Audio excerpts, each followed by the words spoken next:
Le vendredi 12 décembre 2025, l'unité de transformation Rose Éclat, spécialisée dans le séchage de la mangue, a procédé au lancement du projet Green Mango à Ouagadougou.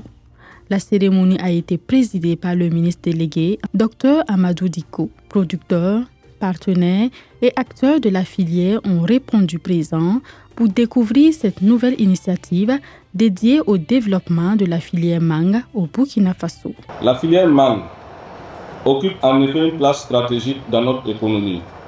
C'est à ce titre qu'elle a été identifiée comme une filière porteuse dans le cadre de l'offensive agro-pastorale et halieutique 2023-2025.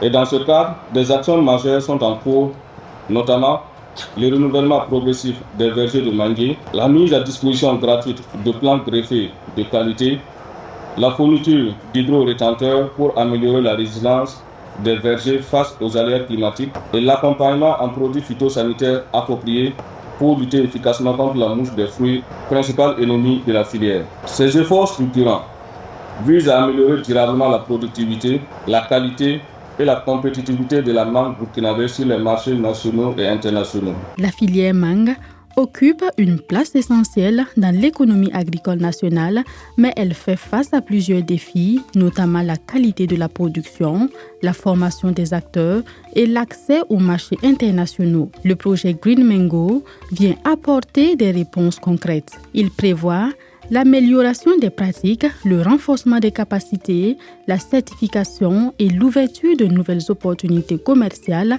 pour les femmes et les hommes qui vivent dans cette chaîne de valeur. Green Mango, c'est un produit qui veut accompagner Rose Éclat et l'ensemble des transformateurs, disons, à l'arrière-plan sur un peu comment nos producteurs doivent un peu s'occuper de leurs vergers, doivent un peu aller vers ce qu'on appelle l'agriculture biologique.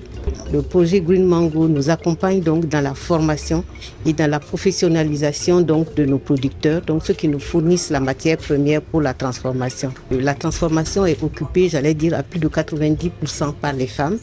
Donc c'est accroître aussi, c'est aider toutes ces dames-là donc à avoir un revenu un peu plus conséquent et sur une période un peu plus longue.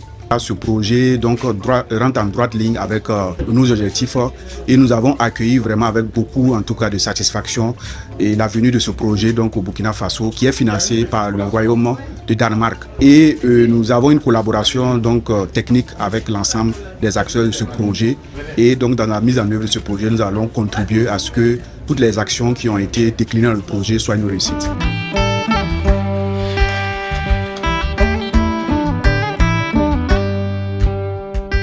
Porté par un consortium composé de SNV, chef de file, de Rose Éclat et du distributeur européen Adelante, ce projet s'étale sur 3 ans de 2025 à 2028. Son ambition est de rendre la mangue burkinabé plus compétitive sur les marchés. Ce sont entre autres plus de 950 petits producteurs et productrices formés et équipés aux pratiques amélioratrices de production et ont un accès régulier aux marchés internationaux. 1200 opportunités d'emploi créées pour les femmes et les jeunes avec des possibilités d'entrepreneuriat dans les régions d'intervention. Des milliers de tonnes de mangue produites et transformées par les acteurs et actrices de la chaîne de valeur avec une qualité très compétitive.